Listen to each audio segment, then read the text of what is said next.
בקלאסרום. אז דבר ראשון יש לנו את בית הספר הווירטואלי, נכנסנו עם השם משתמש בסיסמה, ככה הוא נראה עכשיו.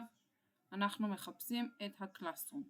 נכנסים לקלאסרום, מורות מחנכות מקצות משימה לכיתת החינוך שלהם, מורות מקצועיות לפי הרשימה ששלחתי, אפשר להקצות משימה לאיזה כיתה שבחרתם מתוך הנושאים שהצענו. אני אכנס לאוריינות דיגיטלית של בית 4, ואני אלך לסביבת הלמידה. כאן אני רוצה ליצור מטלה, זה יכול להיות כל דבר, מטלה, שאלה, חומר לימוד, אפשר לעלות לפה משימה שהוקצתה מתוך גלים, ממה שרוצים, אבל אפשר גם לעשות את זה מאוד מאוד פשוט. אני בוחרת בשאלה, אני שואלת למה אתם, זה קשור אליי, אבל כל אחד עושה משהו שקשור אליו, למה אתם משתמשים במסכים לסוגיהם, מחשב, טלפון וכו'. אפשר גם לנקד את זה אגב, אם עושים את זה לכיתות הנמוכות, להעתיק ולנקד. אני רוצה תשובה של בחירה מרובה, אבל אתם יכולים להשאיר את זה פתוח. האפשרות הראשונה שאני רושמת היא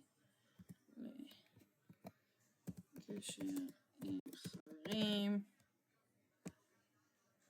למשחקים,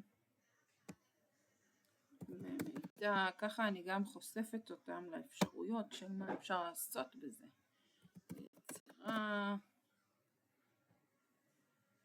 מידע, אגב אני מאפשרת בחירה מרובה, כלומר הם יכולים לבחור, ואפשר לתת גם הוראות. בחרו את האפשרויות. רגע.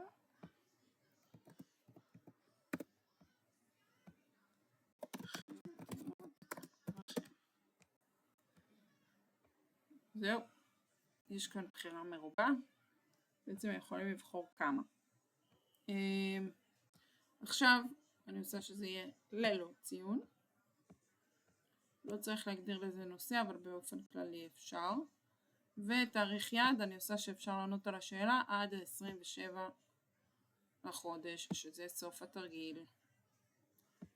זהו, סיימתי, יוצר את השאלה,